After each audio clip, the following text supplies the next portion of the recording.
The Committee on Homeland Security, Subcommittee on Counterterrorism and Intelligence will come to order. Without objection, the subcommittee may recess at any point.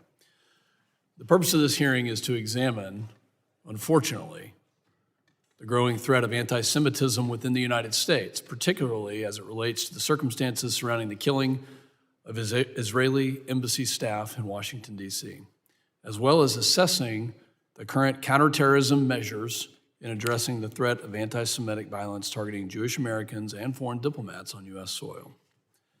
I now recognize myself for an opening statement. I want to thank my colleagues, I want to thank our witnesses, and all who have joined us for today's important hearing on a deeply troubling and persistent issue, one that strikes at the very core of our national values. We convene today in the shadow of a deeply unsettling trend, the continuing rise in anti-Semitic attacks across the United States. This alarming pattern has been brought into sharp and painful focus by the recent incidents in Washington, D.C., Boulder, Colorado, and unfortunately many other events.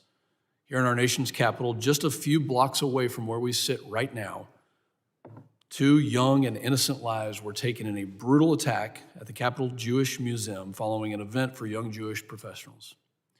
In Boulder, Colorado, several individuals were severely injured in a horrific act of violence during a peaceful demonstration meant to highlight the plight of Israeli hostages still being held by Hamas.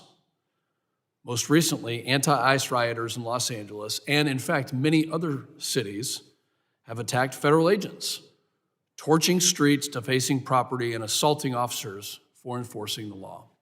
An attack on our very core of law and order that is related to the subject that we are talking about today. In Paramount, agents deployed tear gas and flashbangs to disperse violent mob. President Trump has responded decisively, sending National Guard troops to restore order and protect the public. Instead of standing with law enforcement to protect communities, Governor Newsom dismissed the deployment, downplaying violence altogether. And this reckless refusal to acknowledge the severity of the crisis undermines public safety and sends a message that lawlessness will be tolerated in certain places throughout our country. Last week, Al-Qaeda in the Arabian Peninsula released a video calling for attacks on U.S. soil, specifically targeting government officials, specifically targeting members of Congress. Companies tied to the war in Gaza and Jewish institutions were also called for with violent attacks. The group's leader even cited recent attacks here in D.C. as examples to follow. This should be a chilling reminder. Anti-Semitic, might we say, anti-Jewish hate is not only rising, it's being weaponized by foreign terrorist organizations and inspiring violence right here in our homeland. These incidents are not isolated. They reflect a broader and deeply troubling surge in anti-Semitic rhetoric and violence, both online and in our neighborhoods. As the numbers continue to rise, fear has taken hold in many Jewish communities nationwide. For the 4th consecutive year, anti-Semitic incidents have increased in all 50 states. This is not a localized problem, it's a national crisis. We cannot talk about national security without addressing the policies that allowed this environment to take root. When President Trump took office in January, we quickly saw the truth. What we had been told for 4 years, that our hands were tied by current laws, was a lie. We didn't need more legislation. We needed leadership that was willing to secure the border and enforce laws that were already in existence. And while this new leadership led to historic lows in illegal border crossings, the danger we now face comes not from those trying to get in, but from those that are already here. For 4 years, the Biden administration opened the floodgates, allowing millions to pour across our border unchecked. Among them are individuals who now exploit weak immigration enforcement and thrive in a system that refuses to apply existing laws in certain communities, laws that were meant to protect us from exactly this kind of hate and violence. Last year, right here on this committee, I confronted Secretary Alejandro Mayorkas about these very dangers. I warned about people already living among us, people who had been radicalized, emboldened, and driven to hate. And today, we are seeing this threat materialize right before our eyes. These heinous acts of hatred are not only attacks on individual lives, they are assaults on the very principles of religious freedom, safety, and security that form the foundation of our democracy. What's worse, this hatred is not confined to dark corners of the internet or lone extremists. It is now showing up in our institutions, in places that should be safe and inclusive. Our schools and our universities have become breeding grounds for anti-Semitism. Jewish students are being harassed, intimidated, and in some cases physically attacked, often with little to no response from university leadership. This is a fact. This is happening. Literally dozens of people have reached out to my office, people that I don't know, that I have never met, that have said that this is happening. And nothing has been done at some of these universities and institutions. This failure to act is not neutrality. It is complicity. Let me be absolutely clear that anyone who refuses to call out these hate-filled actors, who fails to condemn their vile actions loudly and unequivocally, is no longer a bystander. They are complicit. Silence and apathy in the face of anti-Semitism is not neutrality. It is permission to continue to act that way. And it enables the hate to spread and the violence to escalate. We will no longer tolerate cowardice or indifference when Jewish lives are under threat. The Jewish community has long been a vibrant and integral part of the nation's fabric, yet today too many Jewish Americans are now living with an ever-present fear for their families, their institutions, and their future simply because of who they are and what they believe. This hearing is an opportunity to confront the threat head-on. It is a chance to hear directly from Jewish leaders, from law enforcement officials, and community experts on the front lines, and to ask ourselves and to determine what more Congress and our government can do to respond effectively and prevent this type of behavior from continuing to grow in this country. President Trump has issued a vital executive order to combat anti-Semitism on college campuses and to protect Jewish students. Yet despite these steps, widespread harassment of Jewish students at dozens of universities has persisted. Whether it means improving how we track and report hate crimes, investing in stronger security for at-risk communities, or expanding education to dispel anti-Semitic myths, one thing is clear: action is not optional, it's imperative. Our purpose today is clear: to understand the root causes of this rise in anti-Semitic violence, to hold accountable those who would perpetrate and enable it, and to strengthen our response to protect vulnerable communities that should not be vulnerable or subjected to this kind of fear, threat of violence, and might I say, terrorism. We must examine how we can all work together to confront hate and build resilience. This hearing is a call to action to reaffirm that hatred and bigotry have no place in America, and to ensure that every citizen can live without fear of discrimination or violence. I look forward to hearing from our witnesses, from our experts, and working together with colleagues on this committee to forge a path that promotes safety, justice, and unity.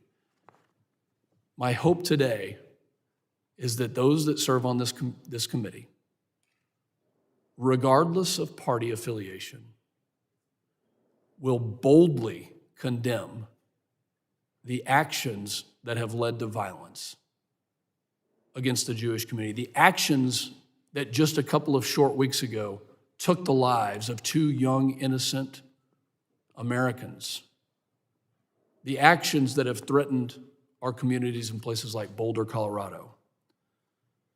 One thing is going to be absolutely clear today: there is no room for anti-Semitism in the United States of America. Not in Washington, not in Boulder, nowhere. And we will know today where this committee stands. This committee was formed in the wake of 9/11 as a result of the most horrific terrorist attack that our nation has suffered. And we have to get a grip right now in this committee on what continues to drive those that would perpetrate this violence inside the United States. We have to understand and also recognize that there are people that were let into this country over the last 4 years that have a tie to radical groups like Al-Qaeda, like ISIS, and that still affiliate with these groups and are prone to radicalization and do want to do harm to many communities, including our Jewish community. I want to thank the witnesses for being with us this morning. And I yield back, and I will now yield to the ranking member, the gentleman from Rhode Island, Mr. Magaziner, for his opening statement. Thank you to the chair for calling this important hearing, and I thank our witnesses for being here today. I want to begin by honoring the memories of Yaron Lachinsky and Sarah Milgram, who were senselessly killed last month following the American Jewish Committee's annual Young Diplomats reception here in Washington. They were a young couple who had their whole lives ahead of them, including a planned engagement. And I know that every member of this subcommittee extends our deepest condolences to their families and friends. We also grieve for the victims of the horrific attack in Boulder, Colorado, who had Molotov cocktails thrown at them while walking in support of hostages held by Hamas. Both of these incidents were anti-Semitic terrorism, and we must clearly call them out for what they are. We must condemn them. The same is true in the arson attack on Pennsylvania Governor Josh Shapiro's home a few weeks ago. According to the Anti-Defamation League, in 2024, there were nearly 10,000 reported anti-Semitic incidents across the United States, a 5% increase from 2023 and the highest number on record since the ADL began tracking anti-Semitic incidents 46 years ago. Anti-Semitism exists throughout our society. It can be found on the left, on the right, in the middle, and it must be called out everywhere. But while it is true that Jews in America face the threat of anti-Semitic violence throughout our country, it is also true that the Jewish people have friends and supporters throughout our country.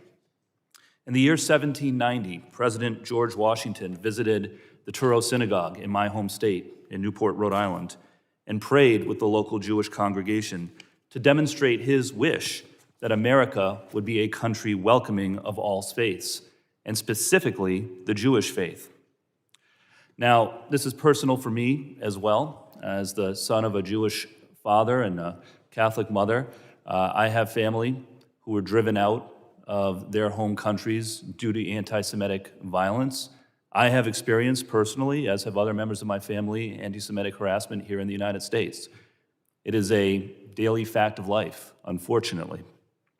And I am concerned about our government's ability to counter the rise of anti-Semitic violence. I want to make sure that our government is doing everything that it can to stamp this out and to keep people safe. That is why I am concerned that President Trump has fired staff across the federal government who were tasked with investigating cases of violent anti-Semitism and other forms of hate, including over 100 employees at the DHS Office for Civil Rights and Civil Liberties, tasked with investigating and stamping out violent anti-Semitism and other domestic violent extremism. Some 250 attorneys, about 70% of the Justice Department's Civil Rights Division, and at least 240 staff at the Department of Education's Office for Civil Rights. Let's be clear, anti-Semitism on college campuses is a real problem that must be dealt with. The way you deal with that is by strong oversight from the Department of Education, including the Office for Civil Rights, which has been gutted, not by cutting off funding for medical research. President Trump recently installed Thomas Fugate to serve as the director of DHS's Center for Prevention Programs and Partnerships. For those of you who don't know, this is the office that is tasked with partnering with local law enforcement, nonprofit organizations, churches, synagogues, private sector organizations to prevent hate-driven violence. Mr. Fugate is a 22-year-old who just graduated college with no counterterrorism, national security, or law enforcement experience. I bring this up not to be partisan because, again, there is anti-Semitism on all sides of the political spectrum. Believe me, I know that. But I genuinely am concerned that this sends a signal about how serious the administration actually is in doing the work of stamping out anti-Semitic hate and violence. Words are nice, but actions are important, and personnel is important as well. If the administration takes combating violent extremism seriously, why put this man in charge of the office tasked with preventing domestic violent extremism? We need an answer to that. People want to know. We also want to know why the FBI has transferred agents and intelligence analysts out of the domestic terrorism section and canceled the development of a national domestic terrorism incident database. Again, the policies matter. And I hope that this will be an opportunity for us to course correct and to surge resources toward those agencies that are tasked with stamping out domestic violent extremism, including anti-Semitic violence. We should be surging resources to those agencies, not gutting them. And it is a tragedy that it has taken the deaths of 2 innocent people and the severe injuries of a dozen others to remind some people of the importance of cracking down on domestic violent extremism, including anti-Semitic violence in this country. We should be increasing the federal government's focus on preventing violent extremism, not cutting funds, and not shifting personnel away from those efforts. I hope in light of these terrible events that the administration will reconsider, shift resources, and put the very best people in charge of the agencies tasked with doing this important work. I hope we can use this hearing as an opportunity to hear from our expert witnesses on how the federal government can disrupt the surge in violent anti-Semitic extremism that we have seen since October 7th, and stop the normalization of anti-Semitism and enhance the safety of the Jewish community in our country. We cannot lose anyone else to anti-Semitic hate. Full stop. I thank our witnesses again. I look forward to hearing from you, and I yield back. I thank the ranking member. Other members of the committee are reminded that opening statements may be submitted for the record, and I'm now pleased to introduce 4 distinguished witnesses before us on this very topic, but I first ask that they rise and please raise their right hands. You solemnly swear that the testimony you will give before the Committee on Homeland Security, the United States House of Representatives, will be the truth, the whole truth, and nothing but the truth, so help you God. Thank you. The record reflects that the witnesses have answered in the affirmative. I'd now like to formally introduce them. Mr. Kerry Sleeper currently serves as Deputy Director of Intelligence and Information Sharing at Secure Community Network. In this role, he coordinates with DHS, FBI, and many other governmental and non-governmental agencies to provide a 24/7 coverage for SCN's National Jewish Operations Command Center. Mr. Orrin Siegel serves as Senior Vice President of Counter-Extremism and Intelligence at the Anti-Defamation League and oversees the Center on Extremism, the Center for Technology and Society, and law enforcement teams. Dr. James Carafano is a leading expert in national security and foreign policy challenges and has previously served as the Heritage Foundation's Vice President of Foreign and Defense Policy Studies. And finally, Ms. Julie Raymond is the Senior Vice President of Policy and Political Affairs at the American Jewish Committee. She has helped launch the Bipartisan Task Force for Anti-Semitism, the Congressional Caucus on Black-Jewish Relations, and the Congressional Hellenic Israel Alliance. Again, thank you to all the witnesses. I will now recognize you in order. We have your written statements, and we appreciate those. If you can please summarize those in 5 minutes, and there is a clock to alert you of the timing. Mr. Sleeper, you are now recognized for your opening statement. Dear Chairman Pfluger, Ranking Member Magaziner, and members of the subcommittee, thank you. My name is Kerry Sleeper, and I currently serve as the Secure Community Network's Deputy Director of Intelligence and Information Sharing. I oversee SCN's 24/7 Jewish Security Operations Command Center and lead our intelligence coordination efforts with federal, state, and local law enforcement, as well as with our Jewish communal security partners. I sincerely appreciate your invitation to testify on this critical matter. America's Jewish community is under attack, and we need to take decisive action to save lives and mitigate the escalating threats. The threat of targeted violence being faced by the Jewish community is complex and continues to evolve. This threat will likely persist for several years. As recently as last week, our analysts have observed a notable increase from foreign terrorist organizations, aligned media that appears to be doubling down on calls for attacks in the U.S. and Jewish targets. These groups appear to be coordinating efforts and amplifying shared narratives to encourage these acts of violence. These groups are evidently trying to take advantage of the morbid appeal of the recent attacks in D.C. and Boulder by violent extremists to incite followers to commit additional violent acts in retribution for the ongoing war in Gaza. These violent trends are fueled by a persistent ecosystem of anti-Israeli networks operating in the U.S. and online. Groups such as the Students for Justice in Palestine, Within Our Lifetime, Unity of Fields, and online propaganda hubs such as the emerging IS-NAD network consistently amplify messaging aligned with foreign terrorist organizations and Iranian-backed information operations. While not all are directly tied to designated foreign terrorist organizations, they help blur the lines between protest and incitement, justifying, glorifying, and promoting violence against the Jewish Israeli community in the name of Gaza. Now I'd like to briefly describe how SCN manages threats against the Jewish Israeli community. Our analysts work tirelessly to identify, analyze, and communicate threats to life directed to the Jewish community found online.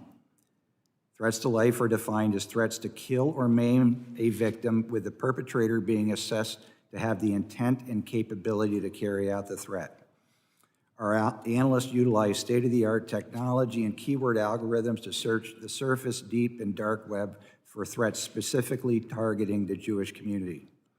Last year, our analysts identified approximately 500 threats to life that they shared with the FBI's National Threat Operations Center.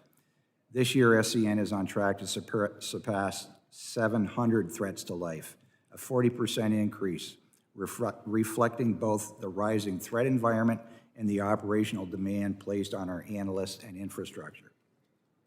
Even these efforts illustrate only a portion of the threats facing the Jewish community.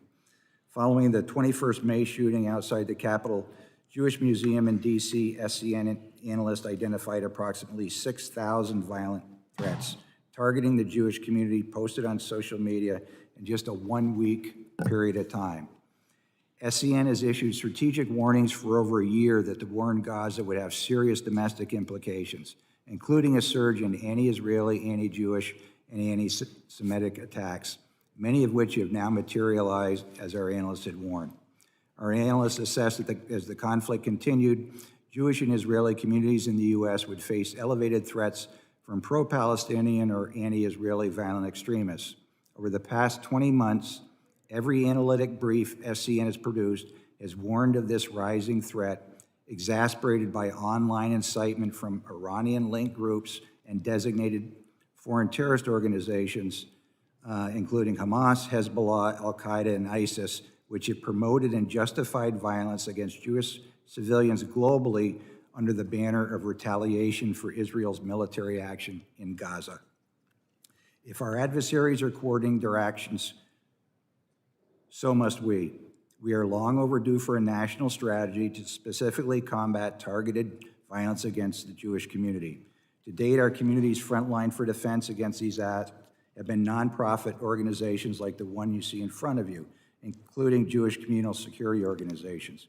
And while we have done a remarkable job in identifying threats and to protect our communities, facilities, and people, we need to recognize that we have nonprofits operating on donations who are defending against foreign terrorist organizations and incitement and extremist groups who are constantly pounding the drumbeat of kill the Jews. Today's threat to the Jewish community requires a clearly defined national strategy that identifies and leverages resources from federal, state, and local governments, as well as Jewish communal security organizations and groups like you see in front of it today. We have seen numerous instances of groups adversarial to the Jewish community posting planned documents on how to attack our community. It's time we had a plan to protect our community. I would respectfully suggest that this committee, with your focus on intelligence and counterterrorism and your demonstrated interest in protecting the Jewish Israeli community, would well be positioned to drive the development of a national strategy. Finally, this is the appropriate forum to thank the FBI, fusion centers, and our state and local law enforcement partners across the nation for their unwavering support and constant vigilance in protecting the Jewish community in these perilous times. Thank you. Thank you, Mr. Sleeper. I now recognize Mr. Siegel for his opening statement. Chairman Pfluger, Ranking Member Magaziner, distinguished members of the subcommittee, thank you for the opportunity to testify today. My name is Oren Siegel, and I serve as Senior Vice President of Counter-Extremism and Intelligence at ADL. My team works to track, expose, and disrupt extremism, anti-Semitism, and hate every single day across the ideological spectrum, online, and on the ground. I'm here today because the Jewish community in this country is not just facing elevated threat, but one of the most diverse and complex threat landscapes in recent memory. We have experienced a surge in violent anti-Semitic attacks, included calculated, mission-driven violence. In the past 12 months, ADL has documented 9 terror plots or attacks in the US motivated by anti-Semitism, more than the previous 4 years and a half combined. 3 weeks ago, a young couple was murdered outside the Capitol Jewish Museum here in Washington, D.C. The suspect, who reportedly shouted "Free Palestine" after the attack, posted a manifesto rejecting nonviolence. 10 days ago in Boulder, an attacker also shouted "Free Palestine" at a peaceful vigil while attempting to burn his victims alive with Molotov cocktails and a flamethrower. My team also uncovered videos posted on Telegram recorded by the suspect in Boulder before the attack, in which he declared that God is greater than the Zionists, greater than America. And 2 months ago, Pennsylvania Governor Josh Shapiro's home was targeted by a firebomb on the night of his Passover Seder. Each one of these horrific incidents was an attack on the entire Jewish community. And as if that's not bad enough, these attacks have been justified, celebrated, and normalized by groups operating on American soil, as well as across digital platforms. They fuel an environment where targeted attacks against the Jewish community become increasingly likely. While the grievances driving the violence are often framed as opposition to Israel, they frequently include expressions dehumanizing Jews and Zionists. And they also include support for terror groups. When Jews are blamed for the policies of the state of Israel, it's not only anti-Semitic, it is dangerous. And let me be crystal clear, criticism of Israel or its policies is not anti-Semitism. Mere criticism does not factor into our data. But when Jewish individuals and institutions are targeted with protest, vandalism, harassment, and violence, that is classic anti-Semitism. And that type of hate has been a driving force behind the surge of incidents we have documented in the US, especially since the October 7th massacre by Hamas. In 2024, ADL documented over 9,000 anti-Semitic incidents of assault, vandalism, and harassment, the highest number we have recorded in 45 years of tracking. And for the first time, the majority of those incidents referenced Israel or Zionism. On campuses and in cities around the country, we've seen flags of terrorist organizations alongside slogans calling for globalizing the Intifada or bringing the war home. Online platforms like Telegram, among others, enable foreign terrorist organizations to share and promote their propaganda to thousands across the US and around the globe.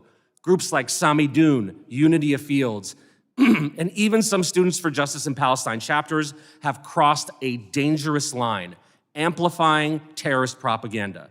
And some of those groups are even supported by fiscal sponsors with little oversight. The time to act is now, and Congress should take the following 5 steps. Increase funding for the Nonprofit Security Grant Program to protect at-risk houses of worship, schools, and community centers.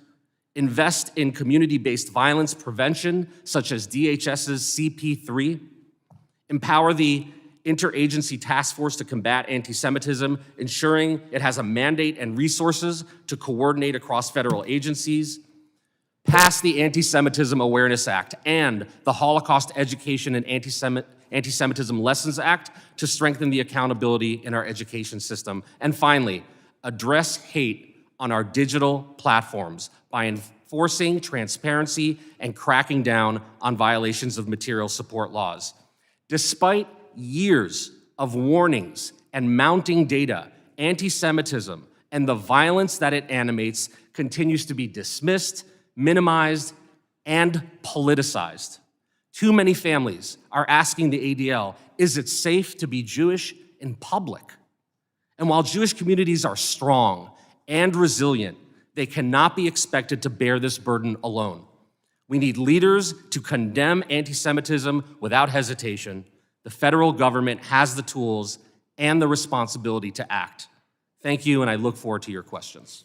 Thank you, Mr. Siegel. The chair now recognizes Dr. Carafano for his opening statement. Thank you. I want to thank the committee for addressing this vital issue. And I have a statement for the record, which I will super briefly summarize, and it starts with a really big confession. I sadly have many, many decades of experience in the national security, homeland security, and counterterrorism space to draw on.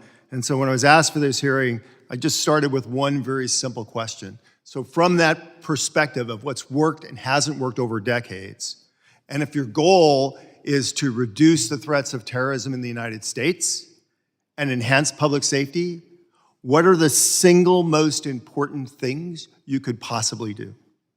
And I boil it down to one on this issue, and that is to focus on the Venn diagram, on the nexus of activities between violent action and the planning and organization and support of execution that enable and make them possible, and that is principally material support. I have a number of recommendations for the record, but I just want to focus on what I think are the 2 really important buckets, that if we get nothing right in this between the Congress and the administration, that these are the ones that they have to get right. And the first one is you have to put maximum effort into the investigatory actions of material support and related criminal activity like RICO crimes and organized support for public violence at the federal, state, and local level. And the real sweet spot is connecting the 3 of those together to maximize the benefits of each of them. And so I would point out, for example, something like the 287G program, which Congress enacted, which was originally designed for state and local cooperation with federal law enforcement. But in the initial, when this program was first introduced, many of the law enforcement agencies that participated in it were actually focusing on counterterrorism. And Florida, for example, was a great innovator and advocate of this.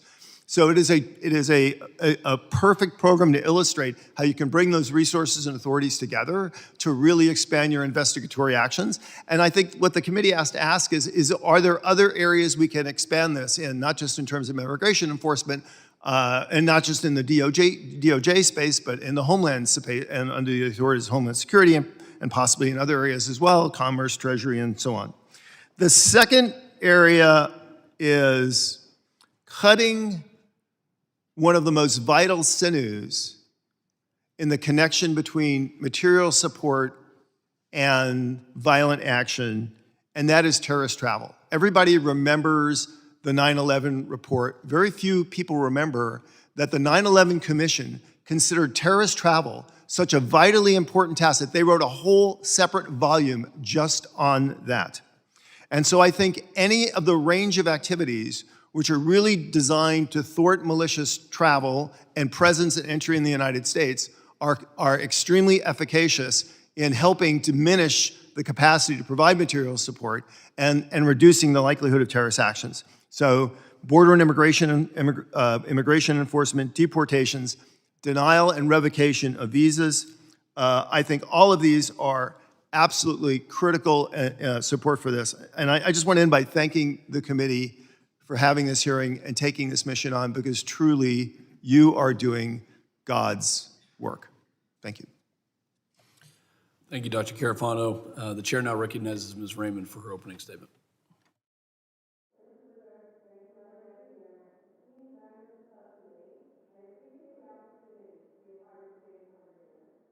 You hear me?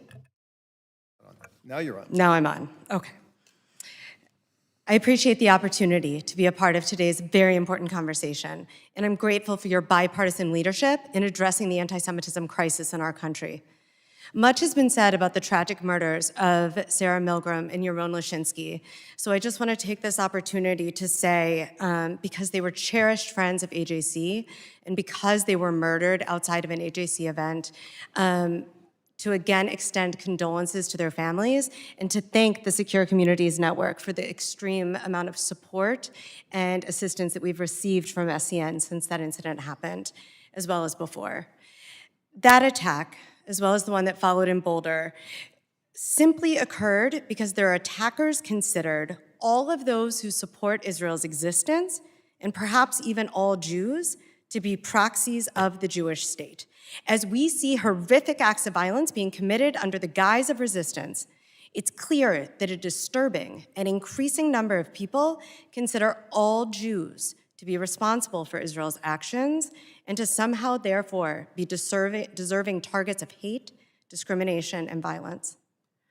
Ongoing investigations into these attacks will reveal how or whether the perpetrators engaged with or were inspired by terrorist or anti-Israel extremist groups. Such groups pose a real and rising threat to Jews' safety at home and abroad, and their capacity to incite and facilitate violence transcends borders. Groups like Samadun, which the Treasury Department sanctioned last year for channeling funds to the Popular Front for the Liberation of Palestine, carried out a theatrical performance cosplaying the October 7 attack as recently as this last weekend in Brussels. At the same time, while terror-linked groups are one driver of today's horrific situation, there are many threats facing Jews that are not directly or indirectly attributable to them. AJC's State of Anti-Semitism in America report in 2024 found that an equal number of American Jews believe that the political right and the political left represent an equal anti-Semitic threat in the United States today. Whether from the political right, from the political left, from Christian nationalism, or extremism in the name of Islam, all threats to Jews' safety and security demand a robust government response. There is no question that terror and material support for terror are illegal. Breaking the law, violating the rights of others are not legitimate forms of protest, full stop. These activities must be addressed using the full weight of the law. However, I also want to be clear. As we seek to counter these harmful behaviors, we have to adhere to the guarantees of free speech and due process that apply to all people in the United States. While anti-Semitic and anti-Israel rhetoric and violent anti-Semitic attacks pose extremely serious challenges, they must be addressed with different approaches. Speech, no matter how offensive, is protected. Suppressing it doesn't just violate our American values and responsibilities, it allows those who are advocating hate to be cast as victims. Your leadership in this is vital. Public leaders on both sides of the aisle have an obligation to respond promptly and strongly. Ambiguity is unacceptable. The message must always be that nothing, absolutely nothing, including events in the Middle East, can justify anti-Semitism. Leaders must categorically reject calls to globalize the Intifada or resistance by any means necessary, because while some are protesting, others are planning.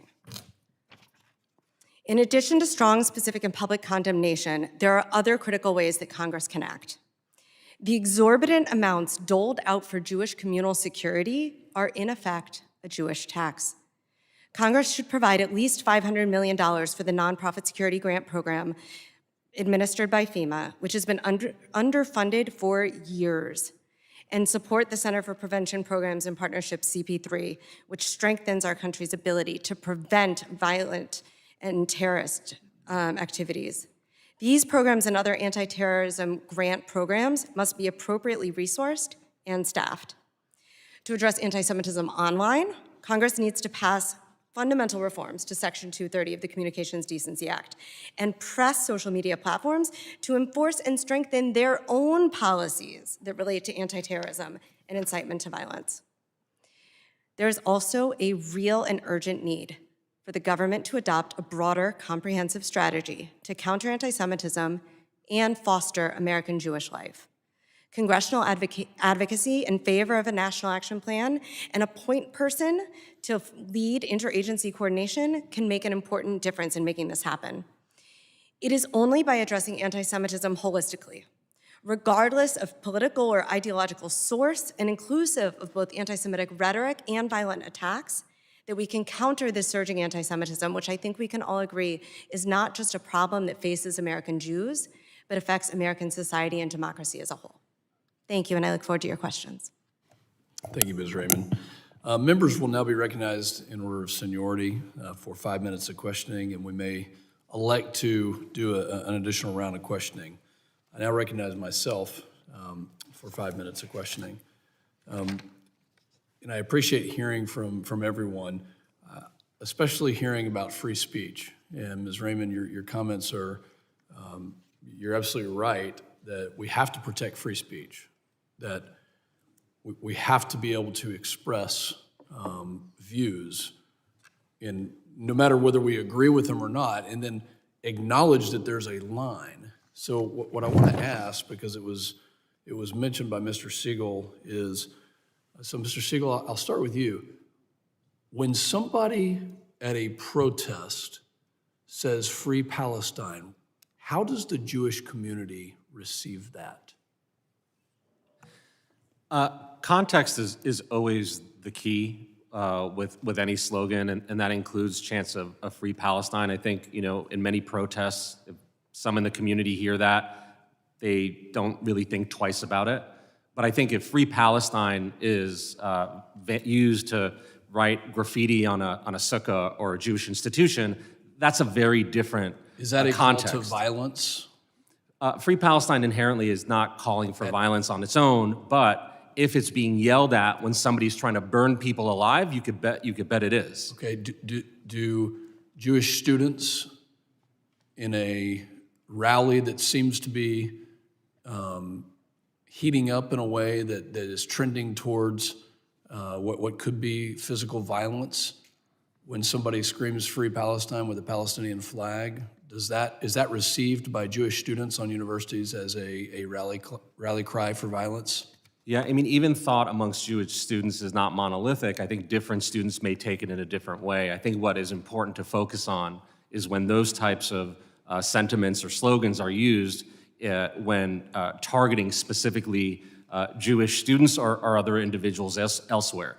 That's the context that is really troubling about that. Dr. Carafano, what is, in your opinion, a rally or a free Palestine cry at a protest mean to the Jewish community? Right. So I agree that context is everything, and I think one of the things that we focus on is it is a difference, I think, if you are a U.S. citizen in a context of exercising your legitimate free speech, and in the sense, if you are here on a visa as a student or as a professional, and you are promoting extremist ideas in the United States, you're a guest of the United States. In the U.S., it's very clear under U.S. legal authority that if you violate the terms of your stay in the United States, you should be removed from the United States. If you want to come to the United States and you have a track record of extremist violent statements that the U.S. government thinks disqualifies you from entering the United States, you should be denied entry to the United States. I do think that those are really important distinctions. And there's legislation that I am sponsoring and many others are supporting that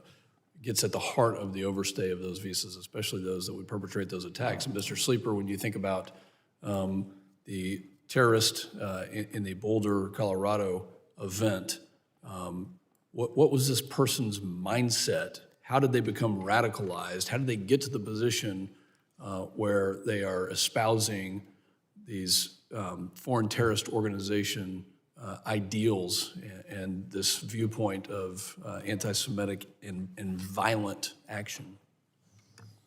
Thank you, sir. The commonality amongst all three events were that the perpetrators condoned their actions in the name of Gaza. They had all been consuming the same material, the same information.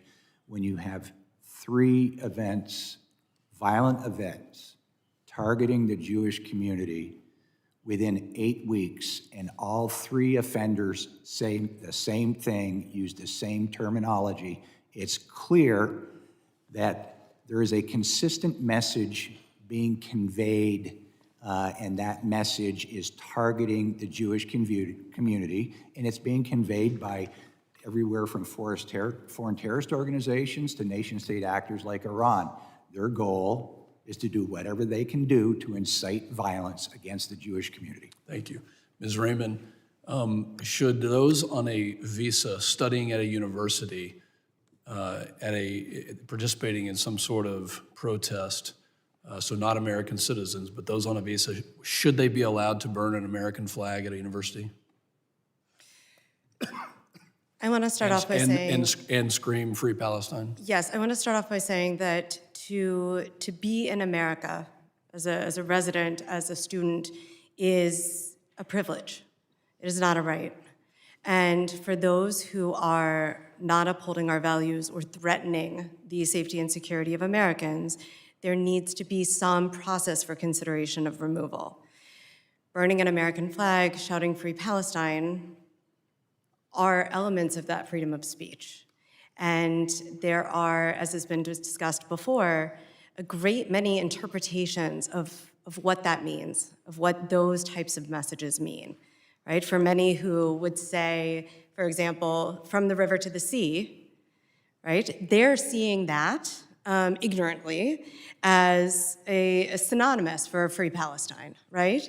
But if you look at where the river is and where the sea is, and if in fact what they mean when they say that is that it is only for Palestinians and not for Jews, that's a very different message. Thank you, and I'll come back to you. My time has expired, and I'll give you I'll yield to the ranking member, and also if you need an extra minute, we can do that. Appreciate it. Thank you to the chair and to our witnesses for some very good testimony.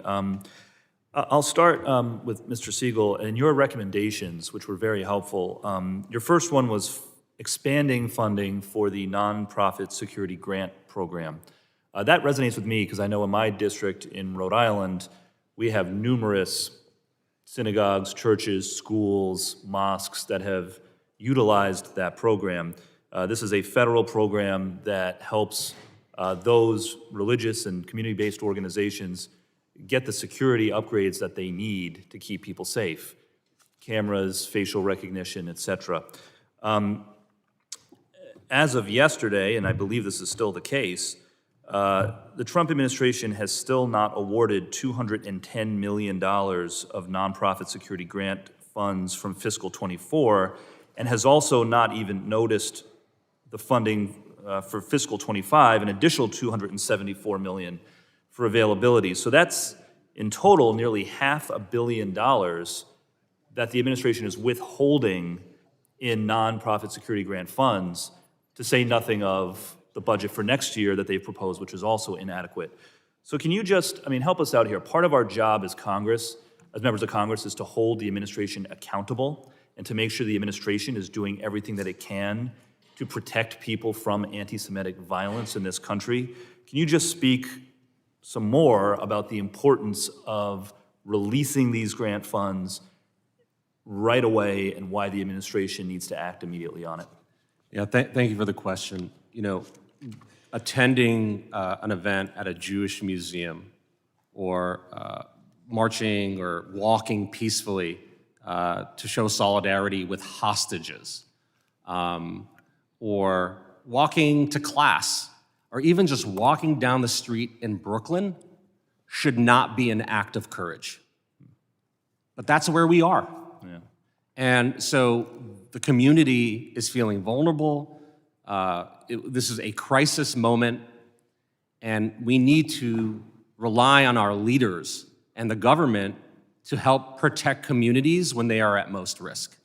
And I think that's what we hope people will understand, and that these dollars are going to go not for superfluous issues, but to protect people so that they don't have to be courageous just to be publicly Jewish.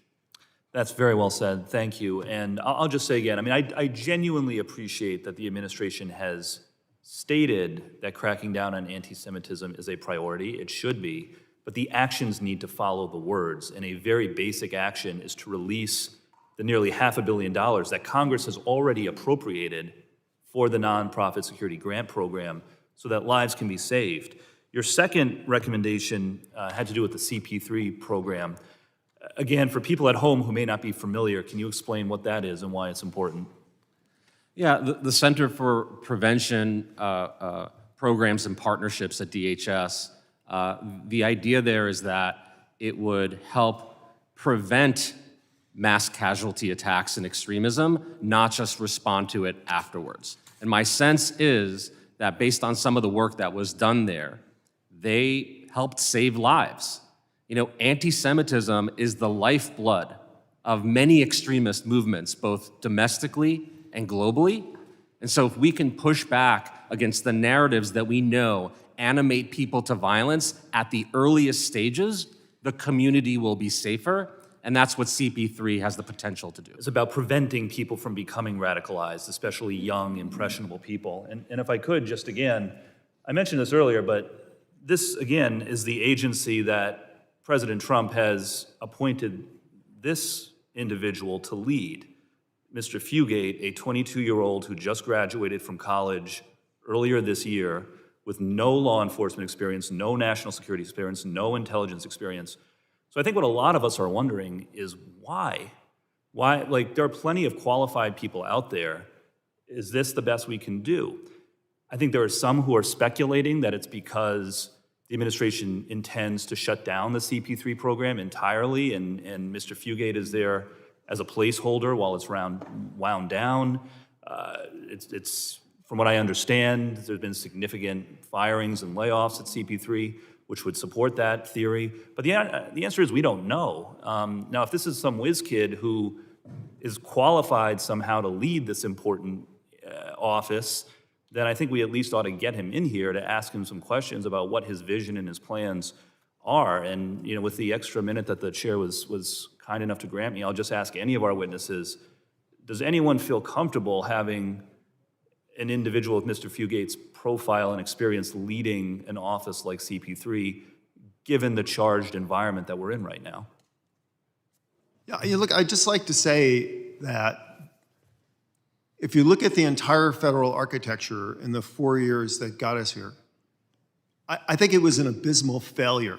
Yeah, but I'm asking about who's in charge right now. Well, that's the point, sir, because you have all these people who were charged with reducing anti-Semitism and anti-Zionism in this country. And for 4 years, I'll it reclaim just my time. went up. I don't think that justifies, any of this justifies appointing a 22-year-old with no relevant experience to an agency charged with keeping us safe, an agency that the ADL has flagged in one of their top 5 recommendations as needing more support, not less. So I think you've asked the wrong I will question. yield back. Gentleman yields. I now recognize the gentlelady from Georgia, Ms. Green. Thank you, Mr. Chairman. There is a unifying belief of the left, a hatred of America and Western civilization. Anti-Israel extremism is frequently part of a broader anti-Western sentiment. It's why so many of the protesters at the LA anti-ICE riots are flying Palestinian flags while burning the American flag, and why Isra Hirsi, the daughter of a congresswoman who sits on Foreign Affairs, Ilhan Omar, said on her Instagram last week, "From LA to Rafah, there is one common oppressor, death to the colonial empire." She also drew this connection between ICE enforcement in LA and Israel's war against Hamas. For the left, everything can be reduced to white people oppressing brown people, whether it be a BLM riot, a pro-Palestinian encampment, or an attempt to impede ICE from enforcing federal immigration laws. These protests are all organized by the same professional left-wing activists whose intent is to cause as much civil unrest and chaos as possible. Elias Rodriguez, the man who shot and killed 2 Israeli embassy officials last month, was deeply involved in this far-left activist ecosystem. Mr. Carafano, what far-left groups was Elias Rodriguez involved with? So you raise a really important point, which is why that the threat of anti-Semitism and anti-Zionism in the United States is a bigger and broader problem, because when we look at the organizations which have supported and encouraged or discussed these— Short on time, Mr. Carafano. And What organizations? So was this he is the involved Party of Socialism and Liberation. Great. Which has also been engaged in activities like BLM and other riots as well. Now, would that be linked to Neville Ray Singham? Does that name ring a bell? He is widely recognized as a major funder of the organization, and that's from Wikipedia, so. Right. And just to go further on who Neville Ray Singham is, he's the son of a Sri Lankan immigrant and Cuban immigrant. But in 1974, he was investigated by the FBI for his ties to groups engaged against the United States interest. He was a member of a Maoist group. He's also said to be nearly a billionaire and gives his money frequently to left-wing organizations. He's even linked to the CCP. He currently lives and works in Shanghai. He shares office space with a Chinese propaganda firm focused on presenting a positive image of China to the global South. And in 2019, he started a consulting business with Chinese partners active in the propaganda apparatus of the CCP. He has provided significant funding to pro-China media outlets around the world, and he even married Jody Evans, the founder of Code Pink, in 2017. She used to be against China, but she's not anymore, and she's currently co-authoring a book titled "China is Not Our Enemy." You know what's really interesting about this man is he uses the Goldman Sachs Philanthropy Fund. There's a lot of Americans invest their money with Goldman Sachs, but the Goldman Sachs Philanthropy Fund is a dark money clearinghouse to obscure his identity, Singham's identity, while facilitating the transfer of substantial sums to nonprofit. Things like the People's Forum, which received over $20 million from Singham through the Goldman Sachs Philanthropy Fund, organized anti-Israel protests across the country, and was heavily involved in the protests at Columbia and the takeover of Hamilton Mall. Singham also funds $20 million through the Goldman Sachs Philanthropy Group to the Justice and Education Fund, which provides money to pro-China media outlets around the world. And, just as you mentioned, the Party of Socialism and Liberation. That's the group that's organizing these lovely events happening in LA that Democrats call mostly peaceful, but the people in LA call fiery, violent, and call a war against America.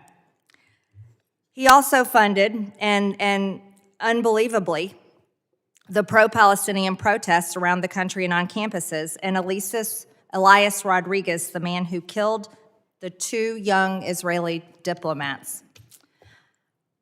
Singham coordinated the anti-ICE LA protest. Again, this picture just can't be shown enough. And they have been coordinating these anti-ICE protests around the world, around the country. And more to come is what the Democrats tell us. Mr. Carafano, one last question. Do you believe China is funding the war against America? There's a lot of activity in the public record that show Chinese money is flowing into many of these organizations which have been involved in planning and organizing and supporting these activities. Absolutely. Thank you, Mr. Carafano. I yield back, Mr. Chairman. Gentlelady yields. The chair now recognizes the gentleman from New York, Mr. Goldman. Thank you, Mr. Chairman. It's a little rich to be lectured about anti-Semitism from somebody who could not even bring herself to vote yes on a anti-Semitism resolution that was supported by all but 2 members of the House of Representatives. But we are here, I think, for a very important purpose, and I do thank the chairman for raising this issue and calling this hearing. I was disappointed that the partisan accusations that somehow President Biden and his administration are responsible for the rise in anti-Semitism when President Biden issued the first national strategy to counter anti-Semitism, and nonprofit security grants and the funding for them significantly increased during the Biden administration. And now that we've had 3 very serious, violent anti-Semitic incidents, the need for those nonprofit security grants is even greater. And I was certainly disappointed to see that the subcommittee on appropriations allotted only $305 million for nonprofit security grants, the same amount in fiscal year 23, before October 7th, before the dramatic rise in anti-Semitism, and before the violent events that have occurred over the last couple months. Ms. Raymond, you are here from the AJC, and one of those tragic violent events occurred at an AJC event. Could you just briefly, and obviously we express our condolences to you and the organization and the Israeli embassy, but can you describe what additional security measures AJC will now need to take after and as a result of the murders of Sarah and Yaron? Thank you so much for the condolences and recognizing AJC's sort of unique place in this horrible anti-Semitic landscape that we're all navigating in this moment. There's, of course, an active investigation into what took place the night of the murder of Sarah and Yaron. So I can't comment too much on that, but I can say that we've been in very deep and many conversations with law enforcement, with the FBI, with the Secure Communities Network about protocols, and have been largely reassured that the existing protocols that AJC has in place for our events are parallel to what Jewish community organizations and advocacy organizations across the board are using, and that we have done everything. I guess the question, if I could just interrupt, is Please. I'm assuming that after this event where there was terrible violence, that you're going to have to increase security. Yes. That will cost money, correct? Yes. Yes. And that is true for just about every single Jewish organization, whether it be a synagogue or a nonprofit like AJC. Absolutely. And there becomes a point where questions have to be asked. Do we have a program? Do we go on a trip? Do we engage certain constituencies? Or is the security cost simply too high? Yep, and I think that that's worth noting because last year alone, there were almost $1 billion of applications through the Nonprofit Security Grant Program. Obviously, there was about $450 million, so not all of them could be granted. What you're saying, and what certainly I've been told by many synagogues and Jewish organizations, is now that these extremist anti-Semitic protests that previously had been included intimidation, harassment, some assault, but had not crossed over the line to violence and murder as they now have, are going to have to increase security. And the federal program that provides funding for that security is the Nonprofit Security Grant Program. And if there were $1 billion of applications last year, we can only imagine how much more need there will be this year. And I certainly hope that the chairman, who I know cares very deeply about this issue, will encourage his colleagues on the Appropriations Committee and in leadership of the Republican Party to dramatically increase the $305 million. Many have been calling for at least $500 million, which I have also supported, and I know AJC has supported.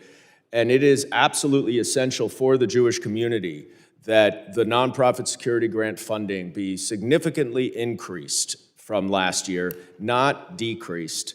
And I'm hoping we can work in a bipartisan way to do that, Mr. Chairman, because I know you do, and many of your colleagues on the other side of the aisle care very much about the Jewish community, and this is essential to the safety and security of the Jewish community. And I yield back. Congressman, if I may, if we have just 1 second, I would only say that the Nonprofit Security Grant Program doesn't just help Jewish communities, protect our institutions. It's for all vulnerable communities. So as we're increasing this amount, we need to make sure also that it's not at the cost or at the jeopardy of other communities. So we need to not only elevate it to meet the needs of the Jewish community, but make sure that all vulnerable communities throughout the United States have the capacity to apply for and receive these important grants. No question about it. Thank you. Gentleman's time has expired. The chair now recognizes the gentleman from Colorado, Mr. Evans. Thank you, Mr. Chairman, Ranking Member, for holding this hearing. Of course, thank you to the witnesses for coming. And first and foremost, our hearts go out to the Jewish community for these attacks, and anti-Semitism must be condemned wherever it rears its ugly head, full stop. But we have to do more than that. The anti-Semitic terrorist attack that harmed Jewish advocates in Boulder, Colorado on June 1st happened 25 miles away from my house. And as we've talked about, not an isolated incident, but representative of the surge that we've heard about of anti-Semitism in Colorado and across the U.S. And unfortunately, per data from ADL, 2024 marked the highest number of recorded incidents of anti-Semitism in Colorado's history. We're now 9th in the nation. Anti-Semitism has no home in Colorado or the nation. And again, I'd like to thank the chairman and the ranking member for this hearing so that we can find solutions. I was an Army veteran of the global war on terror. I was a cop for over a decade in the Denver metro area. And so I know that one of the solutions is effective information sharing between federal, state, and local law enforcement agencies. In the case of the Boulder attack, there's several different nodes at which that attack might have been stopped when he was admitted entry into the United States, having previously made many anti-Semitic statements, when he illegally overstayed a visa, when he illegally attempted to purchase a firearm. Or again, the uploading anti-Semitic content to social media in support of extremists. Unfortunately, some of that coordination did not occur, and the attack was planned over the course of a year in our backyard. Mr. Chairman, I'd like to enter into the record and play for the committee just a very short video of some of the statements made by the Boulder perpetrator before he carried out the attack. So ordered.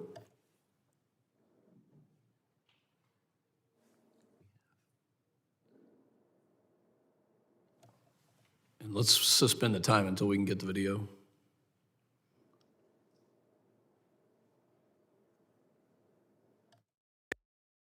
When the video starts, you can resume the time. الله أكبر مما هو دونه فلما نخشى ما دونه ولا نخشى الله لا تنسوا الله أكبر لا تنسوا الله أكبر من كل شيء لا صهاينة ولا أمريكا ولا بريطانيا وفرنسا وألمانيا الله أحق أن نخشاه الله أحق أن نخشاه أمي زوجتي أولادي إخوتي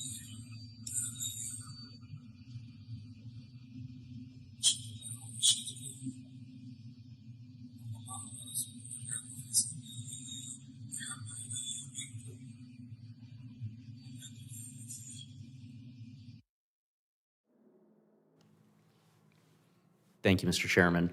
First question to Mr. Sleeper. In light of statements like that, overstaying a visa, trying to purchase a firearm, should that have raised some red flags? Yes, knowing what we do regarding individuals who may be inclined to pursue the Jewish community, pursue the Jewish community as a result of their grievances, yes, law enforcement, the intelligence community should be able to focus more acutely to identify issues that are suggesting an individual contemplating mobilization to violence. Thank you. And then last question, I got a minute and 12 seconds left. You mentioned in your testimony fusion centers. How can federal policy strengthen the original mission of fusion centers by equipping them with the tools to detect and respond to these anti-Semitic or other terrorist threats? And what does that look like in terms of threat reporting? Thank you. Fusion centers play an absolutely critical role in sharing threat information, timely threat information across our domestic intelligence architecture. SCN leverages fusion centers every day we work. When we identify a threat to life, we include fusion centers to ensure that there's redundancy in sharing that information. As we look ahead and we develop a strategy to mitigate targeted violent threats against the Jewish community, the intelligence component is absolutely essential. We need to understand what our adversaries are doing. Much of the discussions we're having today are defensive. What can we do to protect this? Until we get to the point of we understand what our adversaries are trying to do, what they're targeting, and incorporating the fusion centers, working in conjunction with the intelligence community, federal, state, and local law enforcement, then we will have a seamless perspective on information being shared specifically to this threat. Yield back.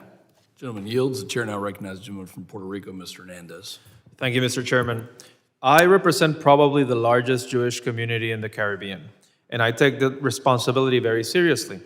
Jewish people deserve to live without fear and with the full protection and support of their government. Anti-Semitism has no place in our society, and I stand firmly with the Jewish community and remain committed to confronting hate with strength and determination.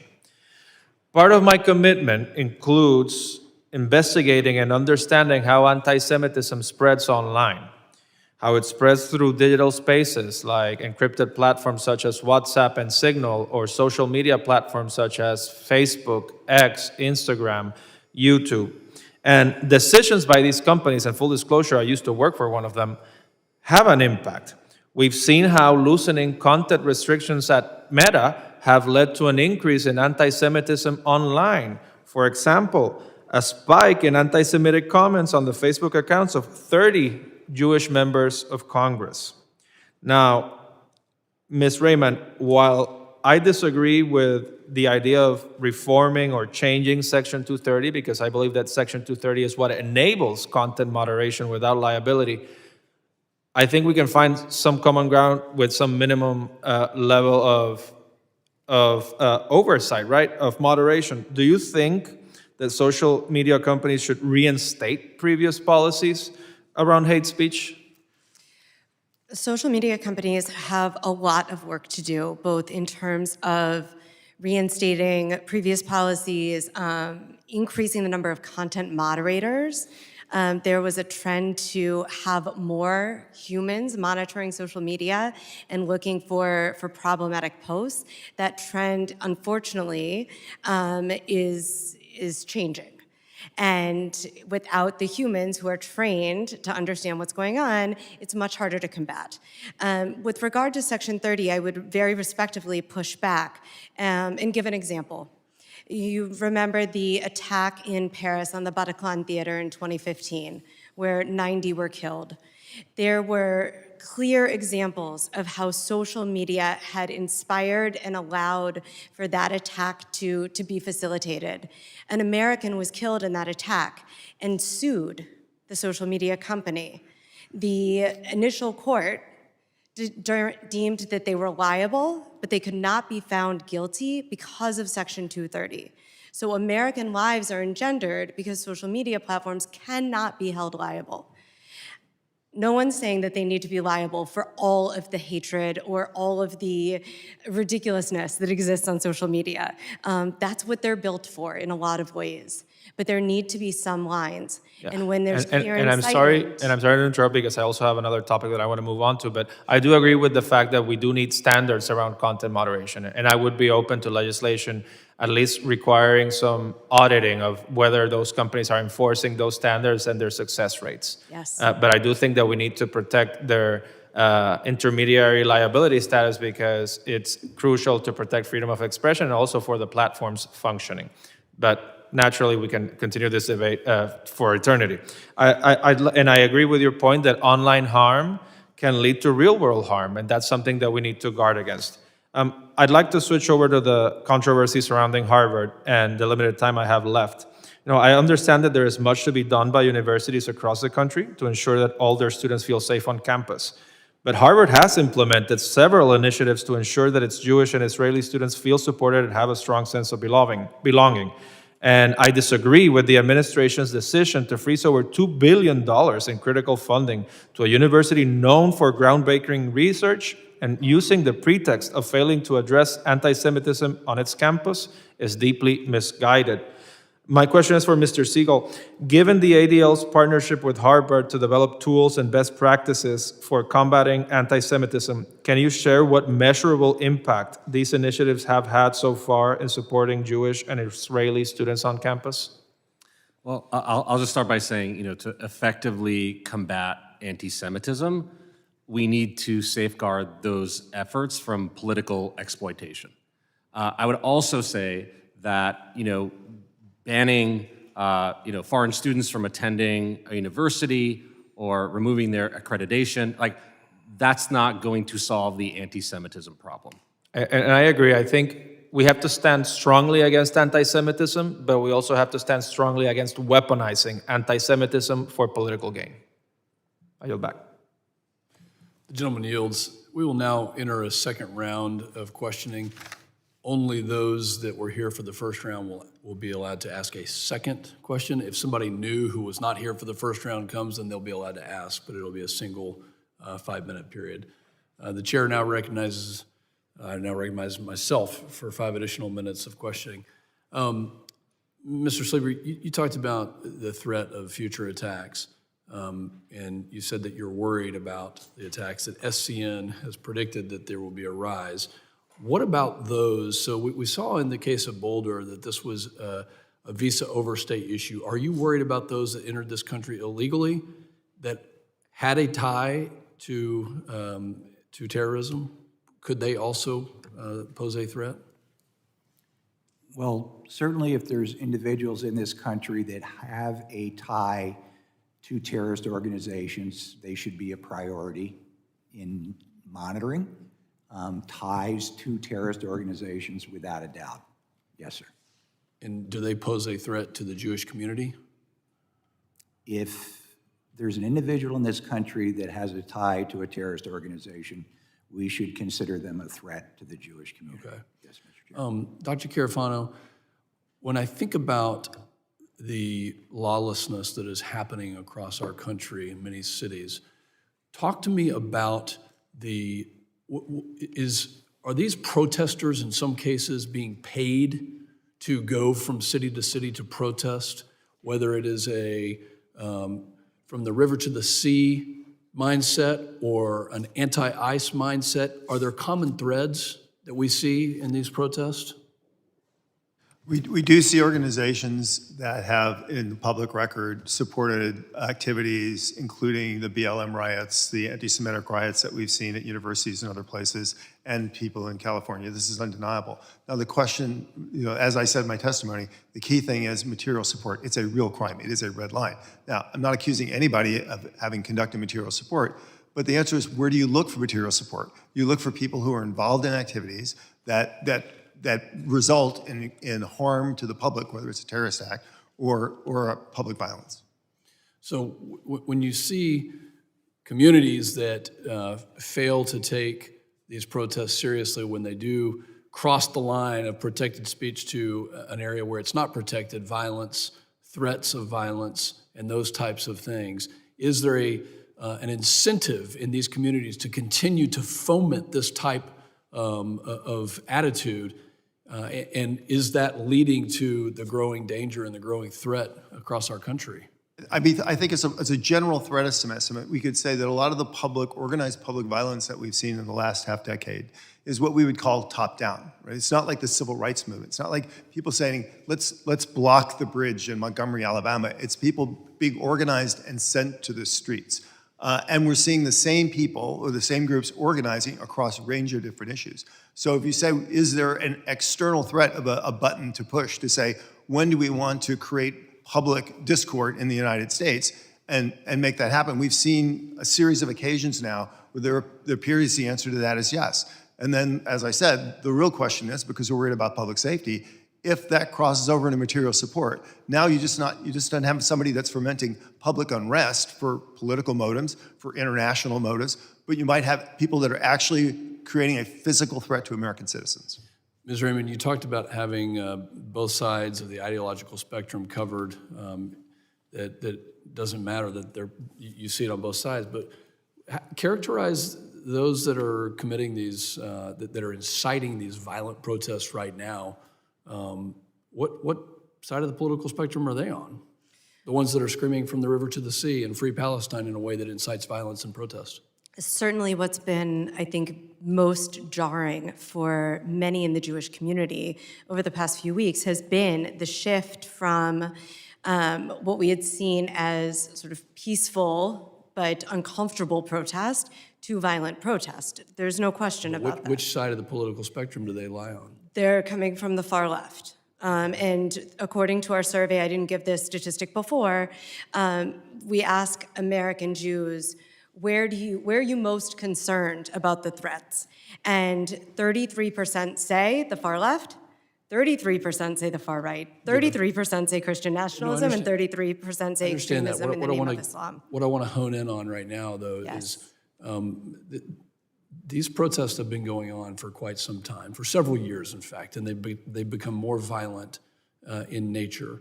So do you see that same character in that 33% that you just identified on the far right, in the terms of massive amounts of people in massive protests that go from peaceful to violent?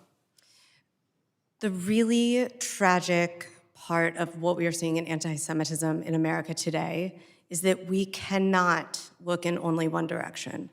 Right now, it would be very easy to turn all of our attention to the far left, to the anti-Zionist protesters, and say, this is where the threat is coming from now, and ignore every other source of anti-Semitism. We cannot do that. We don't have that luxury. I agree. Thank you. My time has expired. I yield to the ranking member. Thank you. And on that point, I mean, I think it is important that we call out anti-Semitism wherever it exists and that we act to prevent violence, whatever the motivation. And, that is certainly true when protests turn violent on the far left. It's also true, for example, in Charlottesville, a mass protest that turned violent, replete with chants of Jews will not replace us, among other inappropriate and incendiary slogans. So we got to call it all out. But one of the dynamics that I find here, and this has not been the case, I want to thank the chairman for a very good conversation and for calling this hearing. I want to thank all of the witnesses for bringing, I think, good, actionable recommendations. But I think one of the things that frustrates some of us, particularly those who are Jewish members of Congress or who, like myself, don't practice but have Jewish heritage, is sometimes, we feel that anti-Semitism is being used to justify whatever the political agenda is that someone is trying to push. When really what we need to be doing right now is listening to the Jewish community in this moment of crisis, and asking the Jewish community in America, what do you need? So in that vein, hearing recommendations from these panelists is very instructive, and I want to make sure that those recommendations are the center of what we take away from this. Recommendations like fully funding the nonprofit security grant program and getting the nearly $500 million that has already been allocated out the door to organizations that need it. Funding and supporting the CP3 program so that we can prevent radicalization before it occurs. That is a recommendation that is actionable, that we in Congress can have influence over, that we need to support.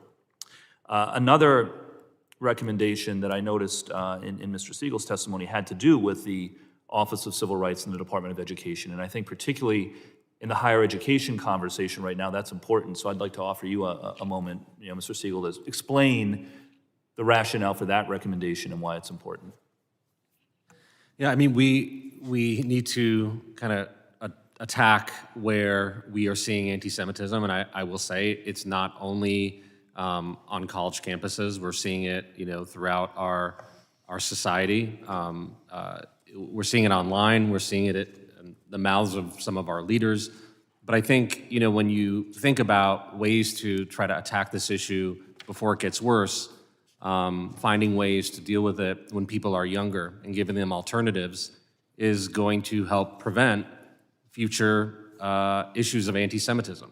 And I would just like to say, the attacks of tomorrow are being incubated today, whether it's in online spaces, whether it is in people feeling emboldened to harass their Jewish classmates, et cetera. And so the education department being able to focus on Title VI, for example, cases, hopefully will help.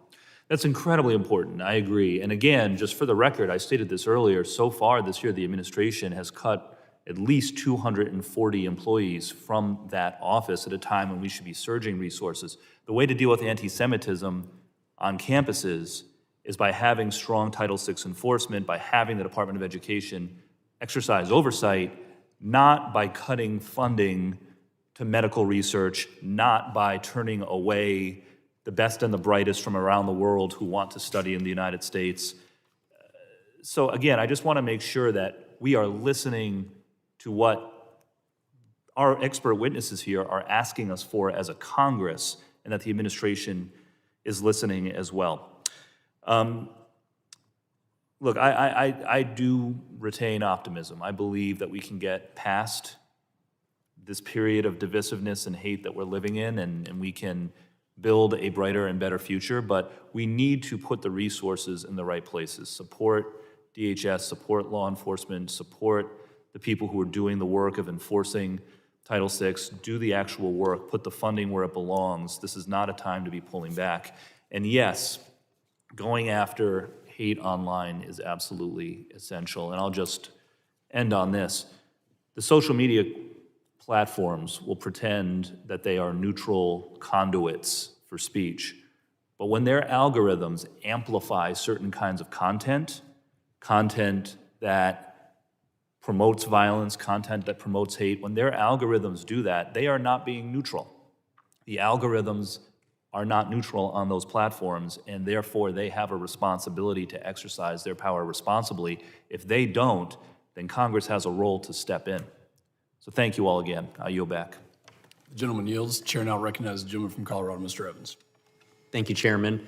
Thank you for the second round of questioning. This was something that had come up in the first round, and what I'll probably do is I'll frame the question, and then we'll go down the line and just hear each of your thoughts on it. As a cop, you get to learn all sorts of fun case law, and in this particular case, Brandenburg v. Ohio from 1969 is the current governing SCOTUS case around where does free speech end and where does criminal action begin. And so just for the sake of framing this, I'll read you a quick synopsis of it, which is that speech may not be forbidden, advocating the use of force or unlawful conduct unless that advocacy is directed to inciting or producing imminent lawless action or is likely to incite or produce such lawless action. And so it goes back to the old hypothetical, is it allowed to yell fire in a crowded theater? Well, that depends. Is there actually fire in a crowded theater? Then yes, you should absolutely yell fire in a crowded theater. But if you yell those exact same words with the intention of sowing discord, causing lawlessness, somebody gets hurt in a chaotic evacuation and you knew there was no fire, you did it out of malicious intent, well then of course that's not protected speech. And so in the case of the discussion that we're having here, just like to go down the line, starting with Mr. Sleeper, and hear your thoughts around some of the slogans that we're hearing. Free Palestine, the river to the sea, and help break down the things that you're looking for that would help to define that line between something protected by free speech or something that is, as it says here in Brandenburg v. Ohio, calling for imminent lawless action or likely to incite that imminent lawless action. We got 3.5 minutes left. Thank you, sir. Our analysts are trained and managed to a privacy policy. We have a very rigorous privacy policy at SCN. We are specifically looking for individuals online who are making violent threats to the Jewish community. Not threats, not comments about the Jewish community, but threats to life. And clearly, that meets the exemption policy in the First Amendment. Real threats are an exemption. Attempts to intimidate and create fear are an exemption. So that's exactly what we're doing in the sense of staying true to to the Constitution and the First Amendment for still being effective in identifying individuals Okay, intent upon threatening the Jewish community. thank you. Mr. Segal? Yeah, I would just say quickly, there are two elements that we look at. One is, there is completely protected speech that can still be very damaging, not because it's immediate, but this is a slow boil. And the more that you dehumanize Jews and Israelis over time, the more that you normalize the type of language that isolates them and encourages people to try to attack them, the more likely it is possible. So it doesn't mean the speech is illegal, but it means we still need to do something about that and find some counteractions. The second part, real quick, online spaces where a lot of these discussions are starting and that animate what we're seeing in the real world include terrorist organizations being able to share their propaganda, their communiques with a whole host of people around the globe. That may be a space, like on Telegram, to interrupt some of the language that we know is not only by foreign terrorist organizations, but actually is animating that violence. So I'd like to find a way, and I would like to work with any leaders here to find a way to drive a wedge in that space. Thank you. Dr. Carafano? Now, the reason why I focus on material support is because it's an action that we absolutely know stops terrorists and public violence. And as you pointed out in that legal opinion, there is a bright line there. It is not a free speech issue, period. Can I just make a very quick comment on your last question, which was on the information sharing in state and local? Because if a 287G program had been in place in Boulder, Colorado, it is very likely that that perpetrator would have been found and removed from the country. There was only actually, I think, one 287G program. It was in Teller County. It was actually invalidated by the courts because it violated state law. Yeah, it was invalidated by state law directly in 2023 because I debated that state law in the state legislature. Thank you. We got 34 seconds left. Ms. Raymond.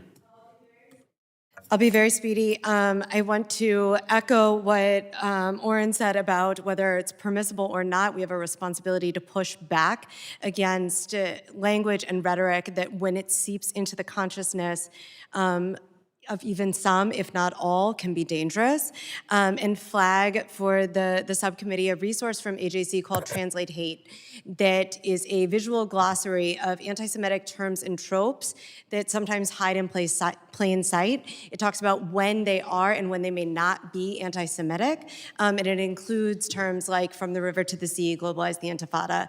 Happy to provide this and any other resources after the hearing today. Thank you. Yield back. Gentleman's time has expired. The chair recognizes the gentleman from New York, Mr. Goldman. Thank you, Mr. Chairman. As the co-chair of the bipartisan House Anti-Semitism Task Force, I think a lot about how to address anti-Semitism. And I think one of the most important ways not to address anti-Semitism is to make it partisan and to try to place more relative blame on one party or another party for anti-Semitism. I will say, as a member of the Democratic Party, that those people who espouse rhetoric that from the river to the sea, globalize the Intifada, also in many cases are anti-American and anti-democratic. They are not part of the Democratic Party.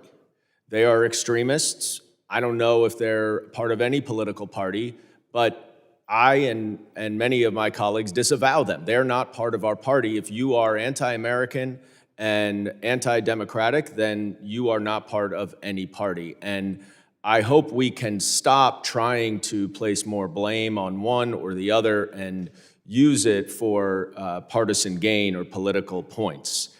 Mr. Siegel, I want to go back to, I think, what's a really, really important area to discuss, one that I've been focused on for quite a while, and that is the rise of anti-Semitic rhetoric and terrorist action or terrorist conduct and rhetoric on social media. Starting in November of 2023, I wrote 3 different letters ultimately to Speaker Johnson asking for an investigation of X because X had been promoting terrorists on its platform, notwithstanding its rules and conditions. Now, Meta has followed X and has decided not to have any content moderation. And according to a recent Tech Transparency Project report, you can search for and collate pages and pages for the Islamic State, for Al-Qaeda, that are automatically generated by Facebook when you just list that terrorist group or you check in to a terrorist group. Now, Facebook says that it bans Islamic State and Al-Qaeda and says that its technology is specially trained to detect them, but that's flatly not the case. TikTok, of course, has been well documented to be promoting anti-Semitic rhetoric, anti-Semitic speech, and supporting terrorist organizations that preach anti-Semitism and anti-Israel beliefs. And this is what has radicalized the three recent perpetrators of violence. They have been radicalized online. And I think your point about figuring out how to put a wedge in the social media platforms to prevent the proliferation and the promotion of that content is essential to combating anti-Semitism. I'm very interested in working with you. You know, I urge the chairman to pick this up because I think that if we do want to address anti-Semitism, we have to tackle it online, because that is unquestionably where people are radicalized right now. And I guess in the last minute or so, if you could just describe some suggestions and recommendations for actions that we could take to do that, I'd be grateful. Thank you for the question, and we would be delighted to work with your staff on ways to move this forward. You know, I think the big point here is it's not just the presence of anti-Semitism on these platforms, it's the ability for these platforms to amplify it, and for anti-Semites to actually monetize those products because of their anti-Semitism, right? I mean, that is even beyond just merely having it show up. And so we need stronger trust and safety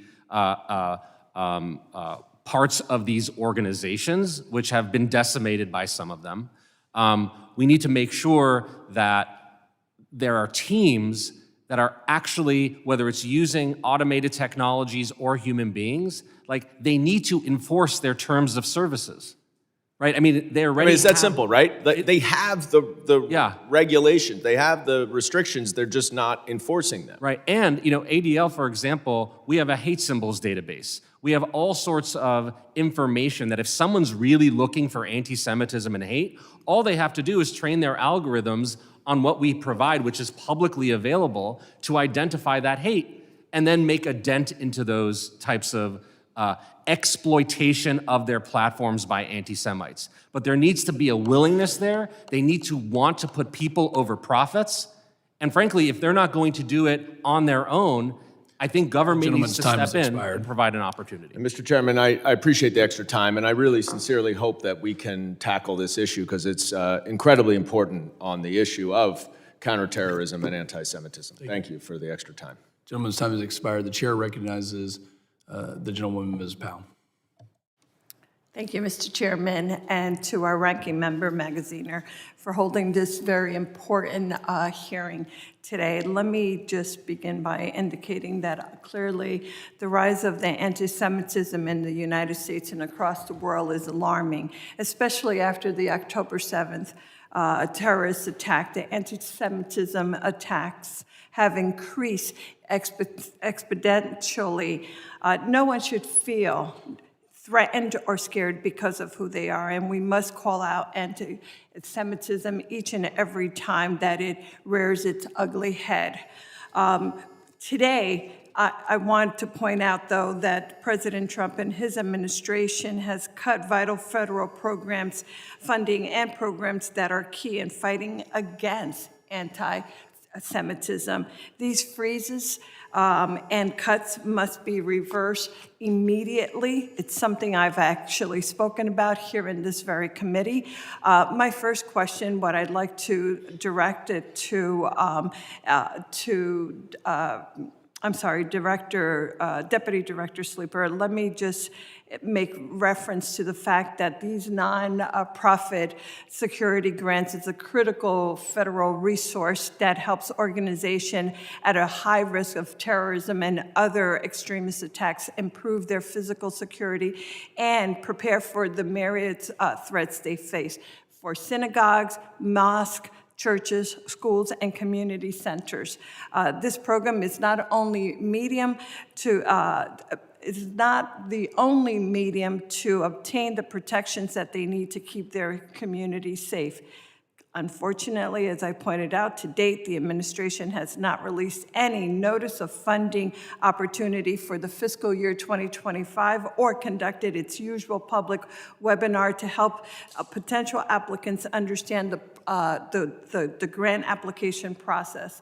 Nearly a month ago, right here in this room, I pressed Secretary Noem on when our communities would receive guidance on this critical funding. Unfortunately, she did not give me an answer, and here we are today, still waiting, by the way.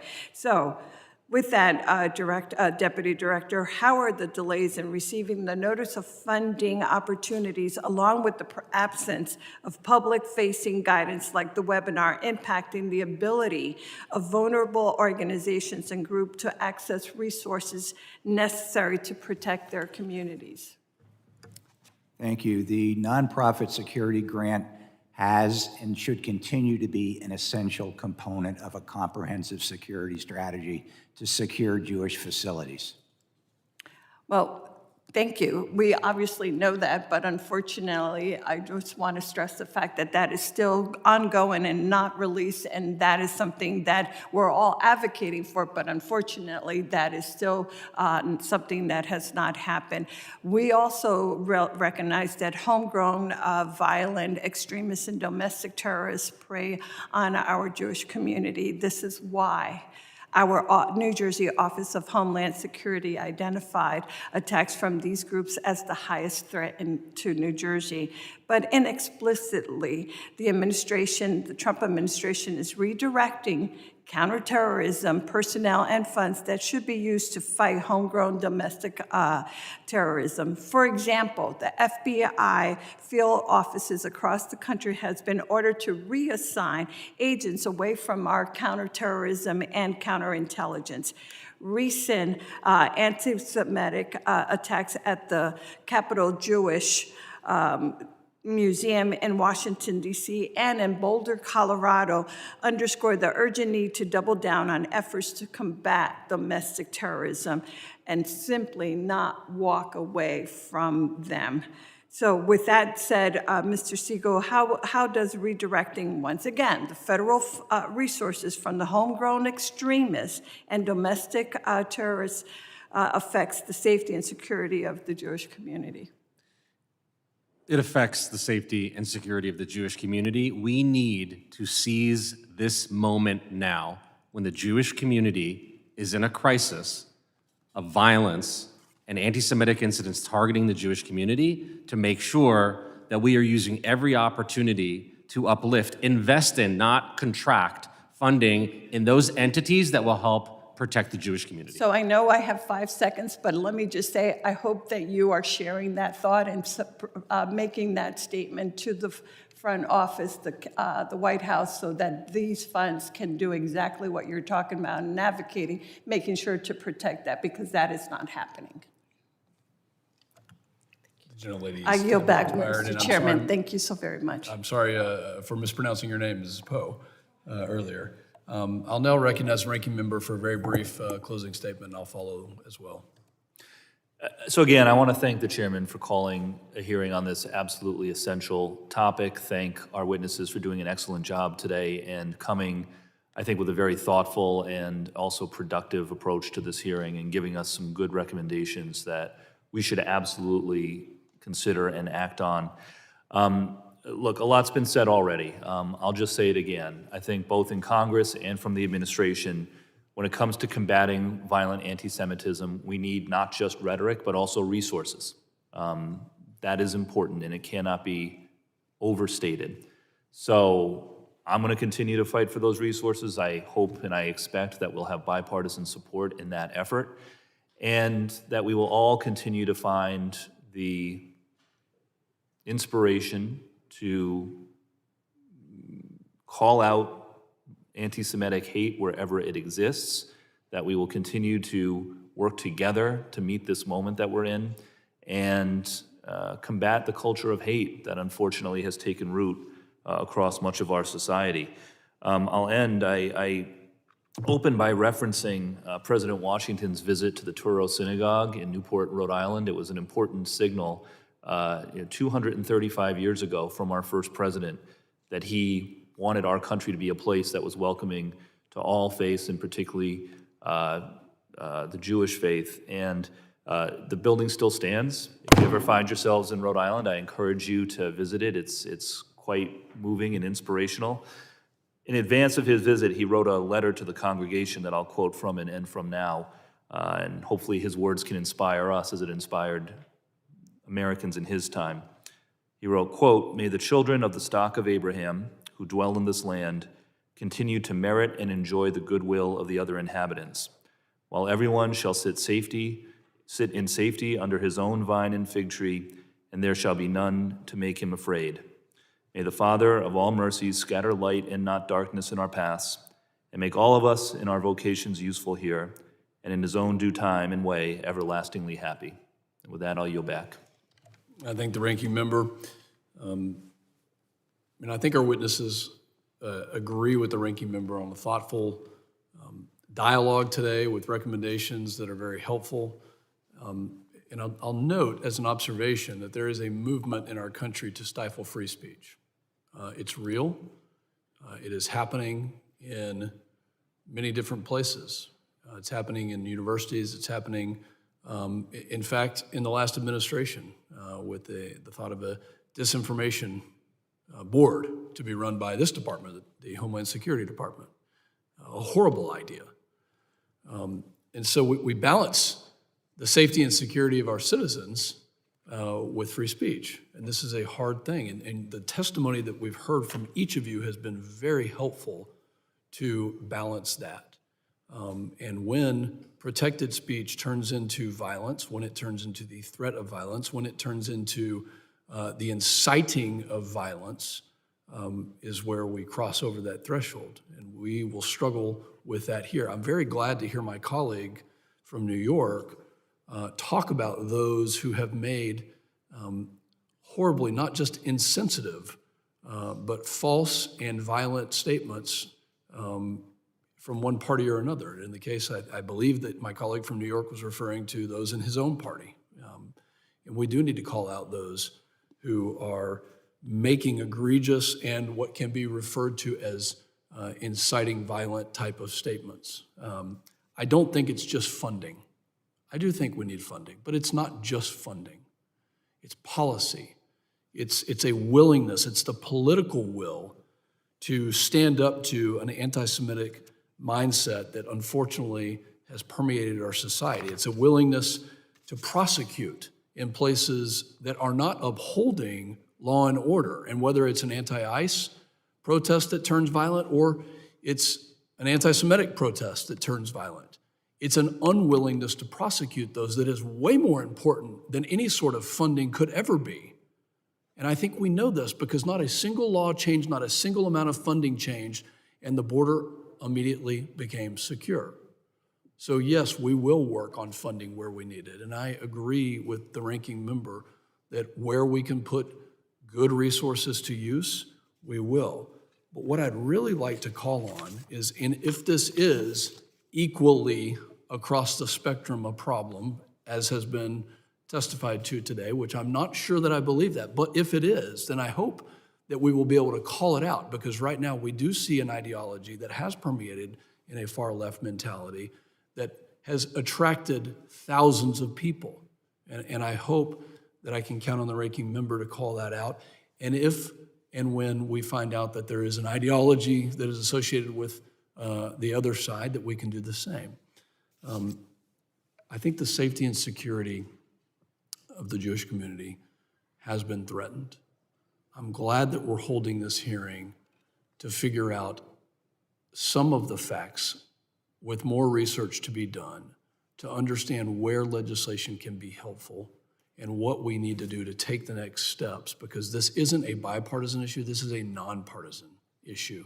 It's not just the Jewish community, it's every community that could be targeted in one way or another. And we 100% have to recognize that. But right now, it is the Jewish community that's being targeted, and that's unacceptable. So I thank the ranking member and the members who joined this hearing.